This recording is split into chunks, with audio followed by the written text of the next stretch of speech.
Yeah, a lot of I just said some incredible things, and now it's lost, Sean. yeah, Just it's in kidding. here. It's in here. It is interesting that I mean it makes sense, but the most people clicked on the Zach XBT thread at the end, which is a good sign that like more people made it to the end. But yeah, that's true. I thought it was interesting. We got a referral, which was cool. We got some people are hitting the polls. Oh, I didn't even see the polls. There we go. 2 out of 2. Super caffeinated. 2 out of 2. You know, I like the DeFi roast of the week. That's genius. We got to continue that. I want to do more stuff there, like podcast of the week. Yeah, I mean, based on the but like very small short data set, people are seeking to be entertained, right? Like most Right. people, the most people are interested in our roast, basically. Yeah. And we don't have a lot of data to support it, but no, but that's also that'll like yes, we're educational, but we also want to be entertaining, right? That's why people would read us. So let's continue. Let's continue in that brand. But let me go ahead and share my screen. So this one's all over the place. Like I need to really structure this more, but essentially like I want to talk about this new platform that they're releasing. So for context, Ribbon, which is a decentralized options vault maker, which in my opinion is actually a terrible product. Like you should never use their products because you're going to lose money. Like it's more for those products are more for directional bets. Like, you know how they promise like, hey, you just put, your USDC in our vault and it's projected to yield, 20%. It almost never does. You almost always lose money historically. So like the people who are experienced, they're gonna do it as a directional bet thing, or they're gonna just do their own options. But there aren't actually great ways to have like, there's a lot of perpetuals in DeFi, but there's very few like option plays. So essentially like Ribbon's very successful. They actually just announced an under collateralized lending to market makers today via Ribbon Lend. It's like a clear pool essentially, but they announced they're going to release a options protocol, Aevo. I don't know how to pronounce it in Q4. And essentially like why they're going to do this. Options trading is like not very popular in DeFi. Right now, like there's not a lot of good offerings for it. And the Ribbon vaults that exist today are very simple and like non-flexible for like the seasoned traders. I think something interesting of value there is maybe if we dig into why, like it's really weird that perps have taken off so much as a derivative product, but like the theoretically more useful stuff, like I would think like futures and even more than future, like dated futures, but like options are like the actual value add product in a speculative sense and in like a larger financial strategy hedging and things like that, right? But it's like perps have like been the product to really take it off, and so one thing that I'm just thinking about is like it's really interesting to think about why that's happening, because perps itself are like if I were to maybe give a reasoning as to why, and just is like totally just pulling this out of my ass, is like probably because like perps are a little more of like a gambling type product, whereas like and that kind of like really like vibes with the like crypto as a casino.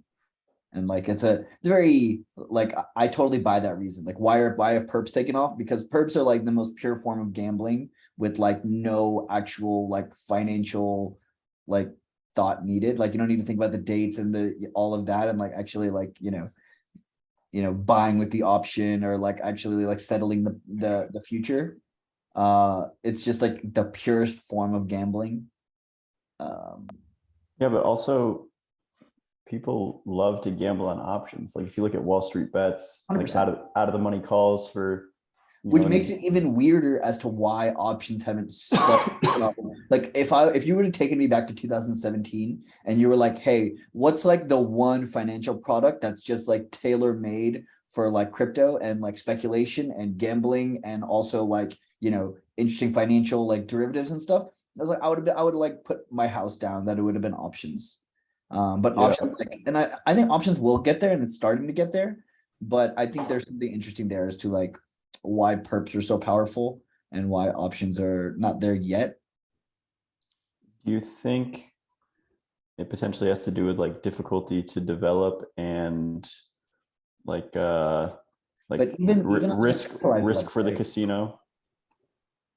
Yeah, I don't know. There might be something interesting there where it's like the offering it in a decentralized way is significantly harder. Yeah. But like Yeah, even I mean, like Deribit is like nothing compared to like FTX in volume. Like Deribit is like, you know, chump change. Even like Bybit has been offering options, but like I don't know the numbers on it, but I know that they don't do like you know a percentage point of what they do in like perps. Mhm.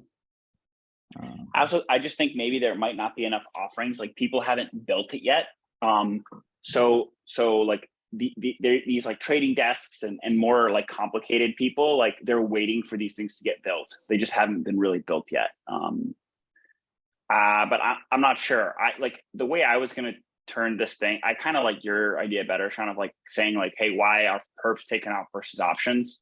I was gonna compare. I was gonna do a whole comparison on like a decentralized exchange and a centralized trader of like, there's way more volume on like the Binances and FTXs of the world to do like perpetuals and options trading, but you know the difference is like there's no KYC and AML with desk. There's like different types of risk for both of them, but I don't know if that really applies here. I think the perp versus options is a better like focus of this section.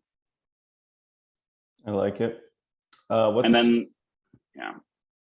Sean, what's cooking with Vega? Anything we could mention there that's like relevant? Nah, those guys, they're like, they're one of those teams where they're just like still stuck in the product. Like they've been in like testnet, and the only thing they're gonna come out of when they come out of testnet is only perps. They might be dated, they might not be. But yeah, like theoretically, it's interesting, right? Any derivative, any type of derivative product, Any market, yeah. any market, any type. You know, you want to go exotic, you just essentially it's like just add liquidity. But like those guys are still so far off. I wish we could mention them because I like the guys and I like the team. Yeah, fair enough. Got to ship at a certain point. You just got to ship something. Yeah. So the conclusion here is like it'll be a boom for option traders. It's going to encourage larger firms to contribute to assets on chain. So it'll help with like on chain liquidity for like dexes, and it's going to move the needle. Yeah, like meaning that it'll move the needle for decentralized financial products versus their centralized counterparties. Because right now it's like 90% or 80% is like centralized. All the liquidity is there. Yeah. There's much less liquidity. So like, what's it going to take for DeFi, like decentralized options to expand, like a better, superior product, which Aevo could be. Yeah, cheaper and easier to use, or just as cheaper. Easy. Yeah, cheaper, easier to use, no KYC, AML, like easier to just start doing it.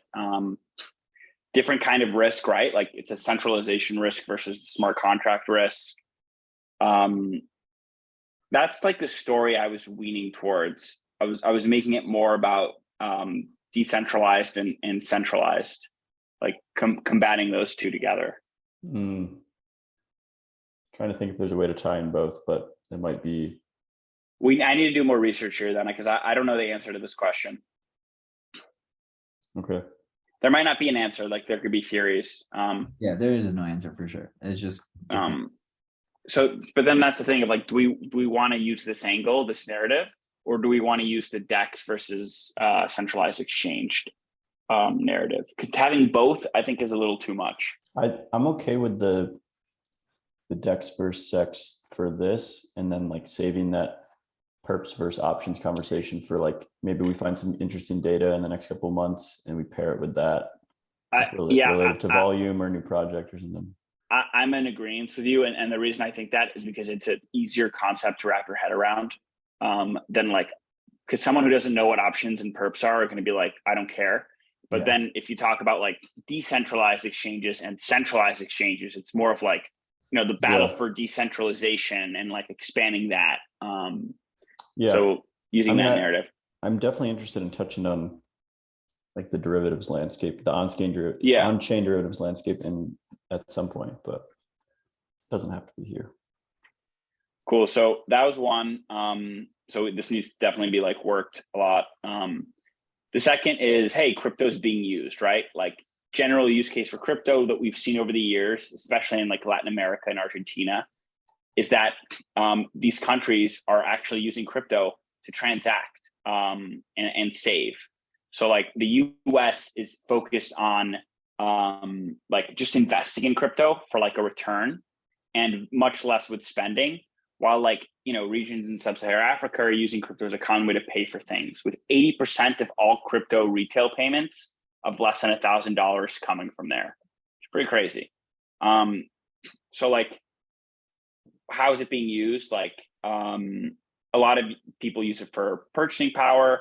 Some popular use cases are sending crypto back home to their families, like people in Europe and the US. Like if you use like a money transfer service, like you got to pay huge fees to send back money to your family. And with crypto, there's like no fees and it's instantaneous. And if there's good off-ramping services in Africa and things like that, which they're getting better and better, then it becomes a much better way to send money. And then also it's interesting that like Nigeria has very tight capital controls. So many businesses that rely on international suppliers, like they'll utilize USDT instead of going like in and out of their currency because it's way more complex and costly for them. So like, it's great to see crypto flourish in unexpected areas. We're seeing an actual use case outside of speculation, kind of. Yeah, I really like it. 80% of payments under $1,000. No, of retail payments. So they have to be categorized as retail. So it's not like a transfer. Oh. I need to kind of like look into this. I mean, it's a whole report on China. It's very interesting. But I think we need to really clean this up. But you know, the main point here is like they're using it.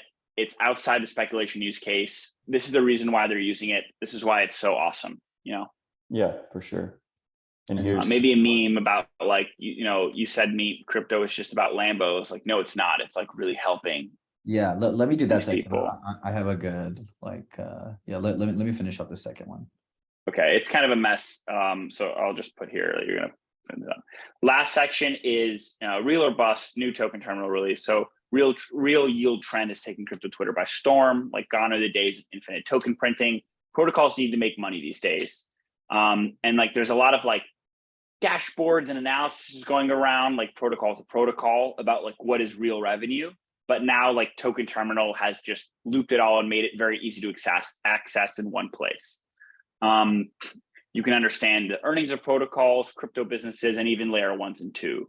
And they've, you know, like we explained, they define earnings as like who are the top dogs these last 30 days. So OpenSea, MetaMask, and Magic Eden. So it seems like if you want to make money in this space, building out key infrastructure and NFT marketplaces is the way to go. Interesting note is that many top DeFi protocols are in red due to their highly inflationary token incentives like Curve, Synthetics, and DYDX. And then it's also interesting, like, so maybe we do 3 key observations, right? The first one being the top dogs. The second one being like a lot of DeFi protocols are in red because of highly inflationary tokens.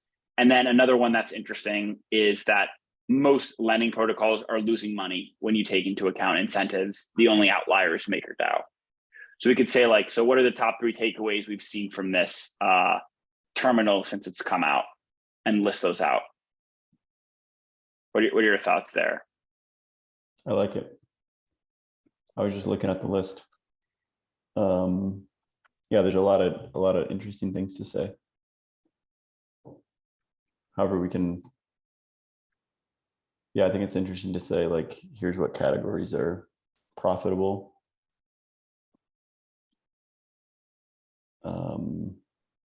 Yeah, I think we just put like 3 takeaways, like 1, 2, 3, boom. Yeah.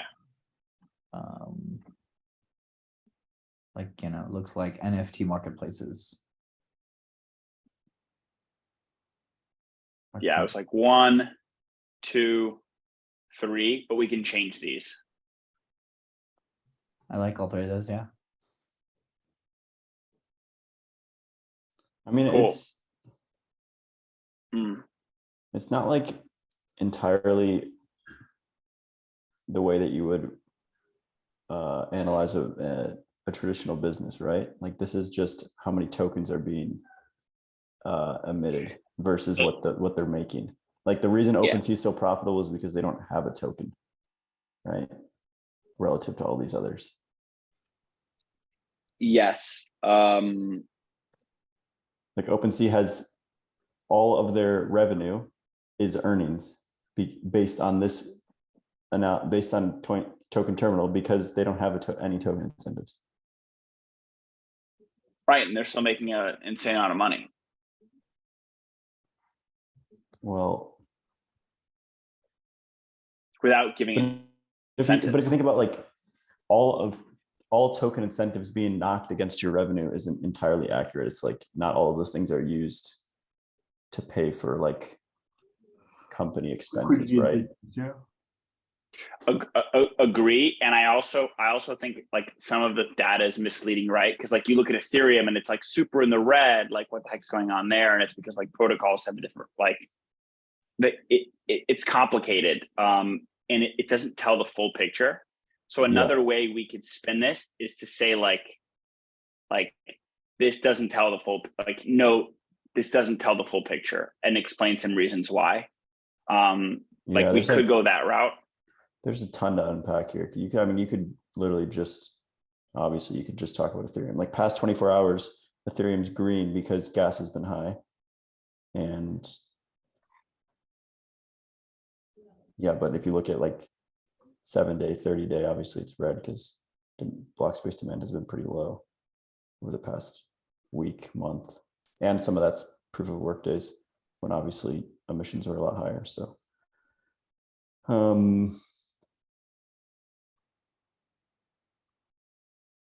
yeah.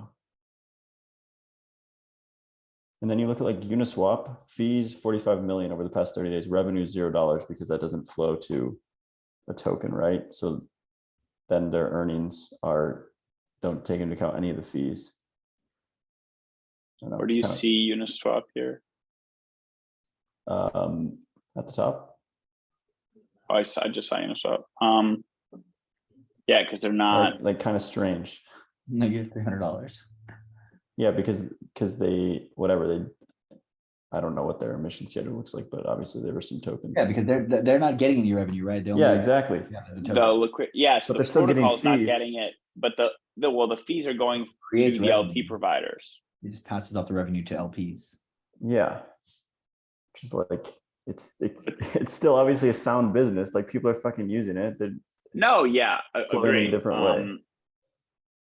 And also, didn't something pass recently where they're starting to flow fees to holders?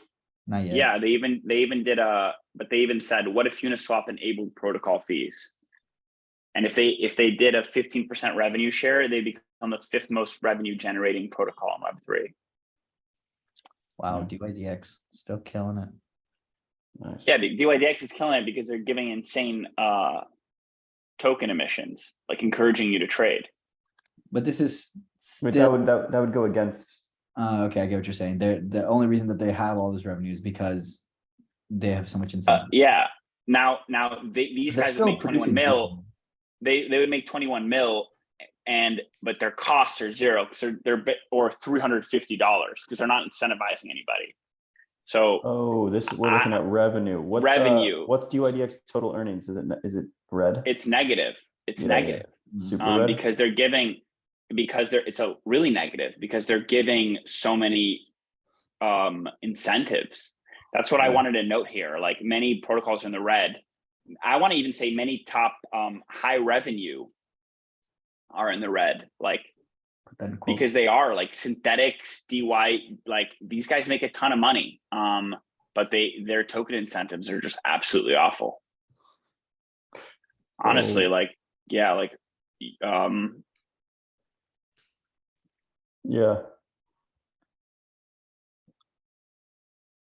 I'd have to look yeah, at like DY. the I would initial. say even GMX. What's going on with GMX? Real yield Yeah, where's gains? gains Is it is on not there? on here. No. But I don't get this like token incentive metric. Like okay, like take GMX, right? Like they're not printing GMX tokens and giving it out to people. Yeah, they are. Are they really? Yeah, they're incentivizing liquidity. Oh, Not as really? much anymore. Yeah. Oh, Now what I don't know is like this is revenue, right? What percentage of this revenue is this? This is what like it's a little like It's not every this black and protocol is a white. little different. It's not this black and white. Yeah. So then it becomes a point. Should we even share this? Should we share this with a disclaimer that like this isn't black and white and protocols earn fees and like Let's give Uniswap as an example? Like, or is it too much? Like, want to get your thoughts on that? how about like yeah, we should have a section with like 3 takeaways, and then a section where it's like, here's, where this, like, here are like 3 reasons why this isn't really like as black and white as it looks. And we could talk about like the Uniswap example. We could talk about OpenSea obviously doesn't have a fucking token, so it looks like they're raking it in more. We could even mention Ethereum, and then we could say like taking revenue against token incentives in general. It like can potentially be misleading because you don't know exactly where those token incentives are going. Yeah, I can buff that part out. Yeah, what is this here for Ethereum? That's like, those are This is validator rewards. valid. Well, it's 30 days, so it's miner and validator, but now validator. Yeah, that's all validator. So this is what miners have gotten. This Yeah, are the fees that people have paid. gas. And what's this? now.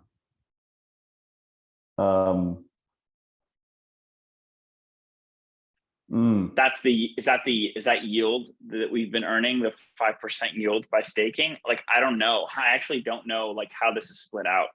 Yeah, is there another information about like how? Well, revenue is what's going to validators, and there's a portion of revenue that just gets burned, right?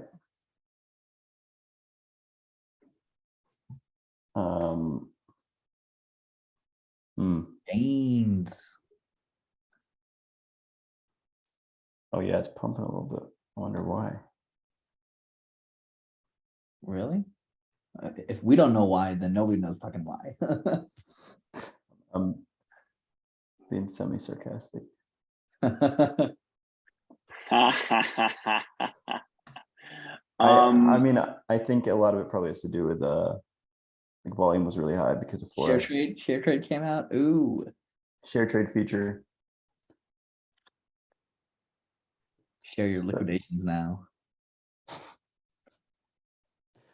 yeah, we should have a competition for like biggest losses. Do like a kickback or something, and if you have the biggest loss, we'll who can lose the most money in the pool, and then we'll just like kick you back 10% or something. we'll cushion it. Degen competition. My God.